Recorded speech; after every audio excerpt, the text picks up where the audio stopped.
जी हाँ फ्रेंड्स, कैसे हैं आप सब लोग। उम्मीद करते हैं आप सभी अच्छे होंगे। तो आज जो है हिंदी सीडीपी का हिंदी सीडीपी का 500 प्रीवियस ईयर क्वेश्चन का जो सीरीज चल रहा है, उस सीरीज का आज क्लास है, 8वां क्लास है। कितना क्लास है? 8th class. तो 8th क्लास में फिर करेंगे हम लोग 15 पीवाईक्यू को, यानी कि 15 ऐसे प्रीवियस ईयर क्वेश्चन को करेंगे जो सीडीपी से रिलेटेड है। और कौन सा सीडीपी? तो हिंदी सीडीपी से रिलेटेड है।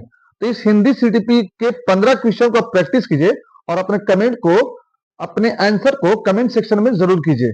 और अगर डिटेल वीडियो चाहते हैं या ऐसा चाहते हैं कि इसका और क्लास कहाँ है, तो चैनल्स को सब्सक्राइब करके प्लेलिस्ट में चले जाइए और प्लेलिस्ट में जाकर के हिंदी सीडीपी का प्लेलिस्ट बना हुआ है, वहां से देख लीजिए। या फिर यूट्यूब पर सर्च कीजिए कि हिंदी सीडीपी बाय सार एकेडमी, आपको प्लेलिस्ट मिल जाएगा। उस प्लेलिस्ट में हम लोग टारगेट किए हुए हैं 500 प्रीवियस ईयर क्वेश्चन को इकट्ठा करने का। 500 प्रीवियस ईयर क्वेश्चन को इकट्ठा करने का। एक बच्चा, एक कैंडिडेट हमारे वीडियो में कमेंट करते हैं कि सर इस तरह का सवाल अब पूछा नहीं जा रहा है, क्योंकि ये 2026 चल रहा है। 2026 यानी कि कोरोना के बाद से 2022 से ही आपका पैटर्न चेंज हो गया सीटेट का। तो देखिए, पैटर्न चेंज हो गया है, ये बात सही है, लेकिन ये प्रीवियस ईयर क्वेश्चन है, तो आपको प्रैक्टिस करना ही होगा इसका, क्योंकि इससे आपके माइंड में सीटेट से रिलेटेड सीटेट से रिलेटेड एक एवरेज बन जाएगा। पहली बात। दूसरी बात कि आप जो जिस कंटेंट का बात कर रहे हैं, रीजन असर्शन का, उसकी भी क्लास चलेगी, ठीक है। और इससे आप पहले सीडीपी का एक एवरेज बना लीजिए। उसके बाद रीजन असर्शन पूछा जा रहा है कोरोना के बाद से, तो रीजन असर्शन के लिए भी एक खास क्लास चलेगी और रीजन असर्शन से रिलेटेड भी क्वेश्चन आपको पूछ लिया जाएगा। तो इसके लिए आपको घबराना नहीं है। तो आप फिलहाल क्लास अटेंड कीजिए, बाकी टेंशन हमारे ऊपर छोड़ दीजिए। स्टार्ट करते हैं आज का क्लास। तो आज के क्लास में पहला क्वेश्चन ये है कि प्राथमिक स्तर पर हिंदी भाषा सिखाने के लिए सबसे अधिक जरूरी क्या है। आप टीचर कौन से हैं? 1 to 5 के टीचर हैं, ठीक है। ये 6 to 8 और 1 to 5 दोनों के लिए सीडीपी है। आप जब सीडीपी पढ़ते हैं तो सीडीपी में दोनों सीडीपी एक ही सीडीपी क्लास से कंप्लीट हो जाता है। तो प्राथमिक लेवल पर यानी कि प्राइमरी लेवल पर हिंदी भाषा सिखाने के लिए सबसे अधिक जरूरी क्या है? कक्षा में लिखित आकलन, भाषा शिक्षक का भाषा ज्ञान, कक्षा में रंगीन पाठ्य पुस्तकें, या कक्षा में प्रिंट समृद्ध परिवेश। देखिए, आप एक बात जान लीजिए, आप एक बात अच्छे से समझ लीजिए कि आपको क्या पास करना है। आपको पास करना है सीटेट। क्या पास करना है? सीटेट। तो सीटेट में जो क्वेश्चन पूछा जाता है, वो क्वेश्चन क्या होता है? ये जो क्वेश्चन पूछा जाता है, ये क्वेश्चन होता क्या है? क्वेश्चन में जो ऑप्शन पूछा जाता है, 1 2 3 4 4 ऑप्शन, चारों ऑप्शन सही होता है, कोई भी गलत नहीं होता है। लेकिन जो ज्यादा सही है उसको आपको टिक लगाना है। जो ज्यादा सही है उसको टिक लगाना है। तो आप ये कह नहीं सकते हैं कि ये चारों ऑप्शन में से कोई भी ऑप्शन गलत है।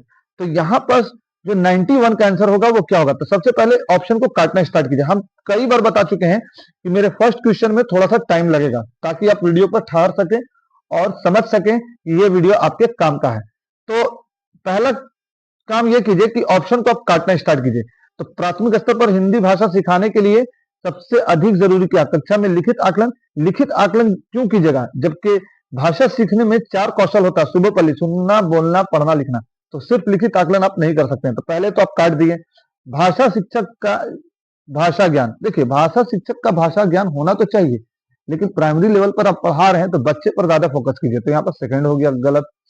कक्षा में रंगीन पाठ्य पुस्तकें, ये सही है, लेकिन फोर्थ वाला पढ़ लेते हैं। कक्षा में प्रिंट समृद्ध परिवेश। देखिए, थर्ड ऑप्शन सही है, लेकिन जहां पर प्रिंट समृद्ध माहौल बोल दिया या परिवेश बोल दिया, तो इसमें जो है प्रिंट समृद्ध परिवेश में सब आ गया। रंगीन पुस्तक भी आ गई, रंगीन पुस्तक भी आ गया, भाषा का शिक्षक ज्ञान भी आ गया, और लिखित आकलन भी आ गया, और फिर कई तरह का प्रिंट समृद्ध, यानी कि एक पूरा माहौल, एक पूरा एटमोस्फियर जिसमें बच्चा कुछ ना कुछ सीख सके। इसके अंदर सब हो, इसके अंदर सब हो। इसके अंदर प्रिंट समृद्ध माहौल भी हो, प्रिंट समृद्ध माहौल भी हो, है ना, भाषा ज्ञान भी हो, और फिर आपको रंगीन पुस्तक भी हो, सब इसी के अंदर हो। तो इस तरह से आप जो है फोर्थ आंसर को सही कर सकते हैं, फोर्थ नंबर के ऑप्शन को सही कर सकते हैं। नेक्स्ट क्वेश्चन समझ के बाद। फर्स्ट क्वेश्चन में हमेशा से टाइम लगता है और हम टाइम आपको लेंगे। अब हम लोग चलेंगे थोड़ा सा स्पीड।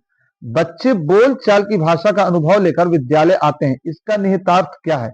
यानी कि इसका मतलब क्या है कि बच्चे बोलचाल की भाषा को का अनुभव लेकर के विद्यालय आते हैं। देखिए, जब बच्चा आता है तो घर से सीख के आता है पापा, घर से सीख के आता है मम, मतलब पानी, ठीक है, घर से सीख के आता है, कुछ कुछ भाषा सीख के आता है, जैसे मामा, है ना, इस तरह का।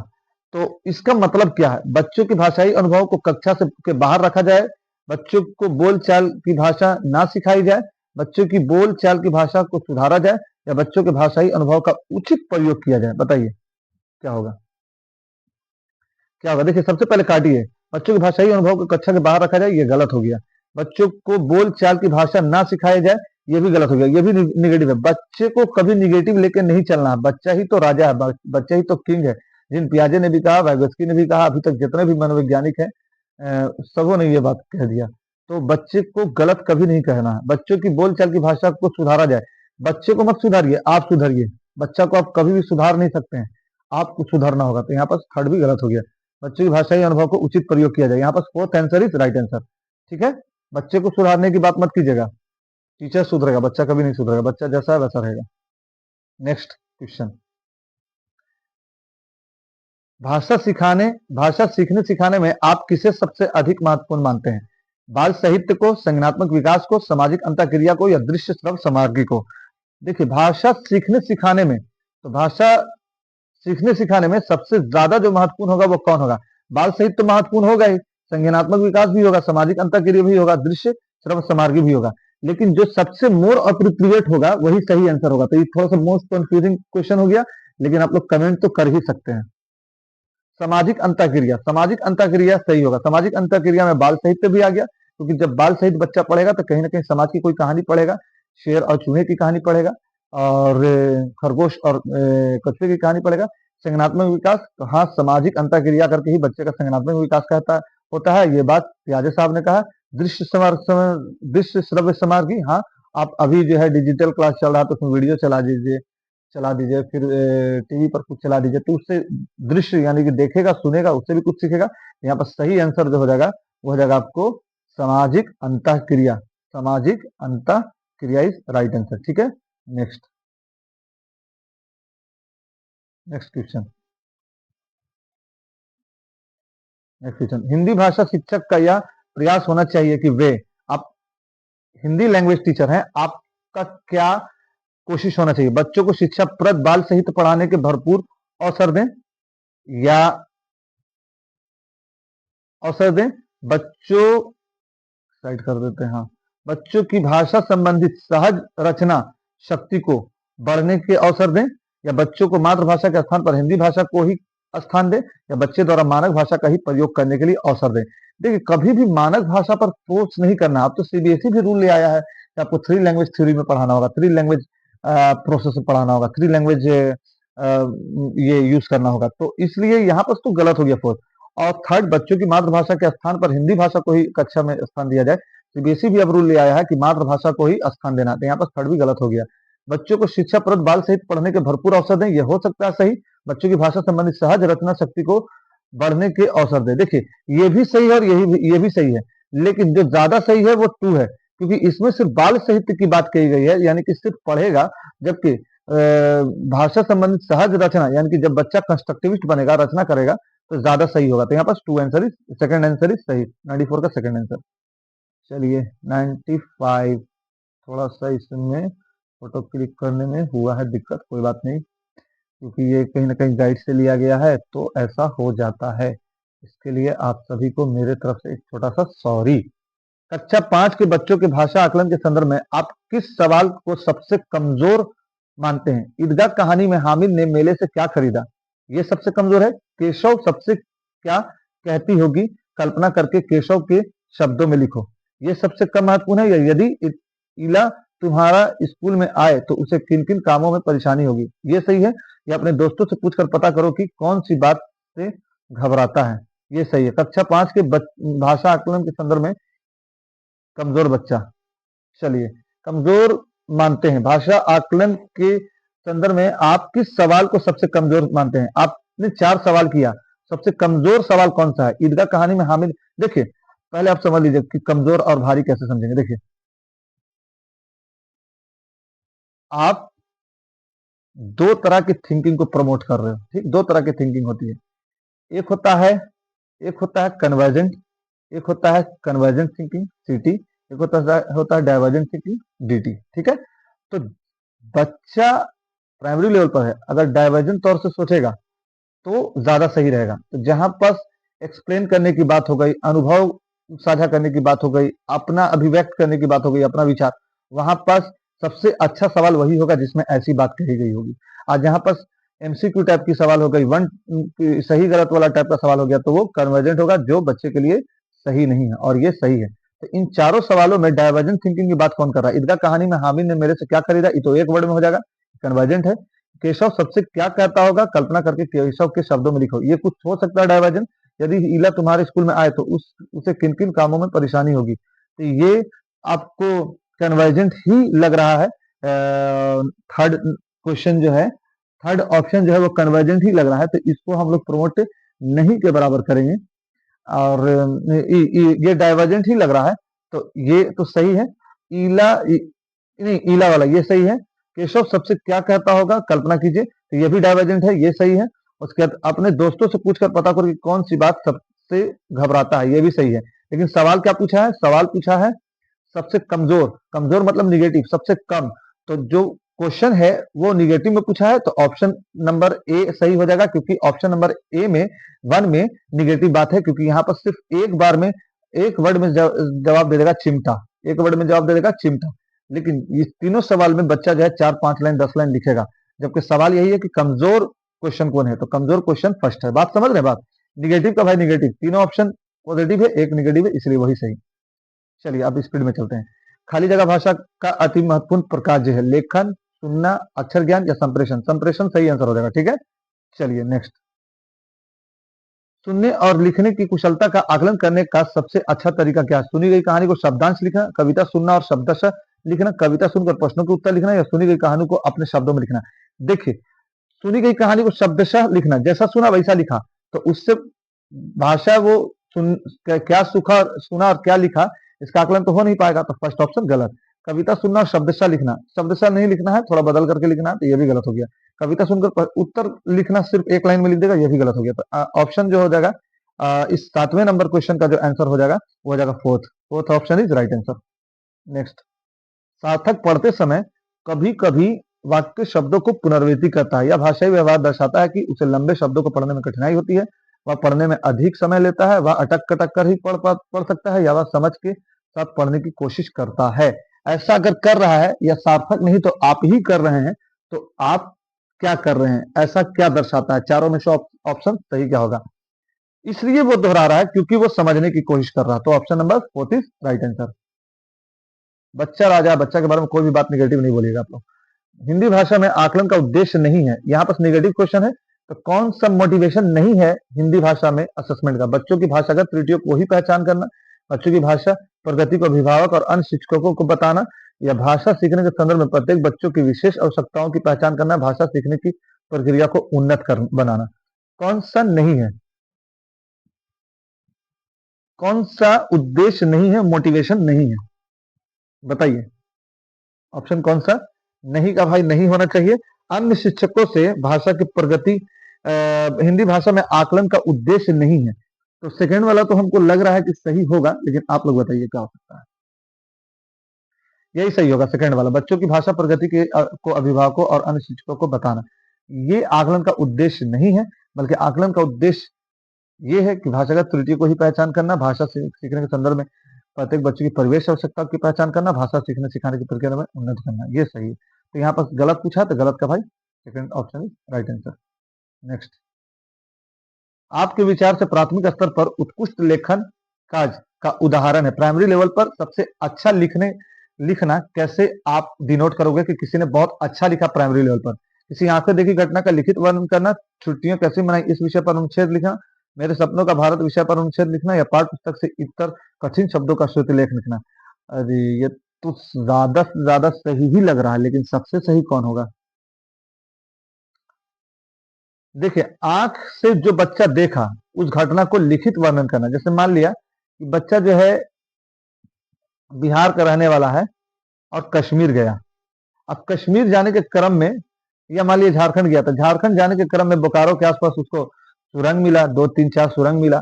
फिर बोकारो स्टील सिटी, अगर ट्रेन से गया तो बोकारो स्टील सिटी भी देख लिया, वहां पर फैक्ट्री वैक्ट्री भी देख लिया।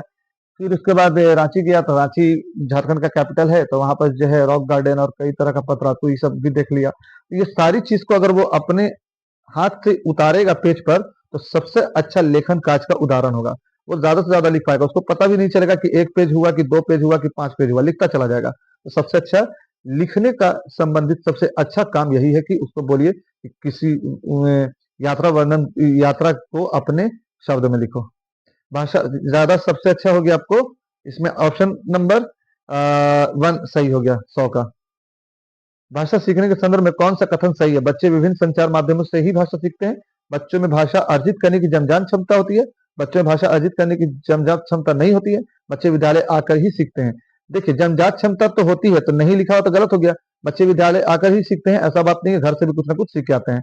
विभिन्न संचार माध्यम से ही सीखते हैं, यहाँ जो ही हो गया ये गलत हो गया, अगर से सीखते हैं तो सही होता। तो यहाँ पर 1 भी गलत, यहाँ पर हो जाएगा option number second is right answer. Next, dysgraphia से प्रभावित बच्चों को मुख्य रूप से क्या होता है? सुनने में कठिनाई, पढ़ने में कठिनाई, बोलने में कठिनाई।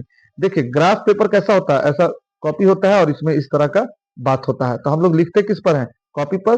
तो ग्राफिया से रिलेटेड जो होगा वो ग्राफ कॉपी से होगा, तो लिखने और कॉपी पर लिखते हैं तो लिखने लिखने से संबंधित, तो डिसग्राफिया लिखने से संबंधित है, ठीक है। डिसकैलकुलिया गणित से संबंधित, डिसलेक्सिया पढ़ने से संबंधित, डिसमोर्फिया भ्रम की स्थिति, इस तरह की बात आप याद रखिएगा। नेक्स्ट क्या हो गया? अभी केवा क्वेश्चन हम लोग किए हैं भाई 102, 3 क्वेश्चन और है, बस बने रहिए वीडियो के लास्ट तक। शेयर कर दीजिए दोस्तों के साथ, सब्सक्राइब कर दीजिए चैनल को, सपोर्ट कीजिए हमें ताकि हम मोटिवेटेड रहें आपके क्लास के लिए, ठीक है। बात समझ रहे हैं? समझते ही होंगे उम्मीद करते हैं, क्योंकि आज तक तो आप लोगों ने समझा ही है। प्राथमिक स्तर की हिंदी भाषा की पाठ्य पुस्तक किससे सर्वाधिक महत्वपूर्ण मानते हैं? पाठ्य पुस्तक में किससे सर्वाधिक महत्वपूर्ण मानते हैं?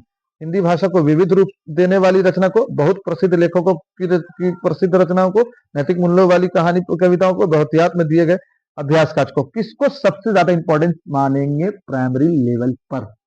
बताइए, कमेंट कर दीजिए प्यारा सा कमेंट, ताकि हम आपके इस क्लास के इसको रिस्पॉन्स को आकलन कर सके, असेस कर सके कि आपने क्या सीखा। यहाँ पर सही आंसर हो जाएगा फर्स्ट। विविध रूप जहां पर आएगा तो विविध रूप मतलब डाइवर्जेंट थिंकिंग, और प्राइमरी लेवल पर लैंग्वेज से रिलेटेड डाइवर्जेंट थिंकिंग जहां पर भी आएगा वहां पर सबको प्रमोट करना है, ठीक है। नेक्स्ट, बहुभाषिक कक्षा में बच्चों की भाषाएं भाषा सीखने की प्रक्रिया को बाधित करती है, संसाधन के रूप में कार्य कर सकती है, शिक्षक के लिए बेहद जटिल चुनौती है, या आकलन की प्रक्रिया को बाधित करती है। देखिए, चुनौती कभी नहीं लेना है, बहुभाषिक कक्षा को कभी भी चैलेंज के तौर पर नहीं देखना है। क्या कैसा देखना है? रिसोर्स के तौर पर। कैसा देखना है? रिसोर्स के तौर पर। संसाधन के रूप में, हाँ ये ठीक है, सीखने की प्रक्रिया को बाधित नहीं कर सकती है, बल्कि और सुगम बनाती है। आकलन की प्रक्रिया को बाधित बाधित कभी नहीं करेगी, सुगम बनाएगी। तो यहाँ पर आंसर हो जाएगा सेकंड, संसाधन के रूप में देखना, रिसोर्स के तौर में। बहुभाषिकता क्या है? रिसोर्स है, याद रखिएगा बात। चलिए, उम्मीद करते हैं आप सभी याद रखिएगा। अरे छोटा सा रिक्वेस्ट आप सबसे है कि क्यों नहीं चैनल को सब्सक्राइब कर लेते हो, ताकि बार बार आपको ये बात बोलना ना पड़े हमको कि चैनल को सब्सक्राइब कीजिए, चैनल को सब्सक्राइब कीजिए, चैनल को सब्सक्राइब कीजिए। अरे क्यों?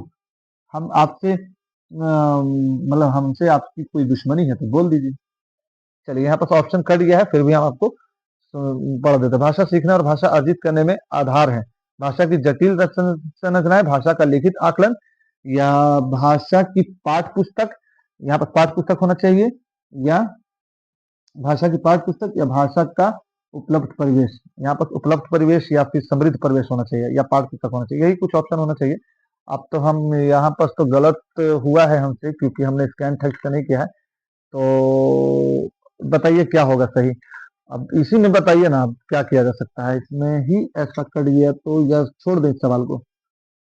सवाल को छोड़ ही देते हैं, ठीक है, सवाल को छोड़ देते हैं। नेक्स्ट टाइम से हम कोशिश करेंगे कि ऐसा कटे नहीं जब भी पीडीएफ बने तो, ठीक है। सॉरी इसके लिए। तो छोटा सा रिक्वेस्ट, सब्सक्राइब और हमें कमेंट जरूर कीजिए कि आपने कितना स्कोर किया। दोस्तों के साथ शेयर कर दीजिए। प्लेलिस्ट में जरूर जाइए, हिंदी सीडीपी का 500 पीवाईक्यू का जो प्लेलिस्ट है उसको भी देखिए, और जो सीडीपी का 500 पीवाईक्यू का जो प्लेलिस्ट है उसको भी देखिए।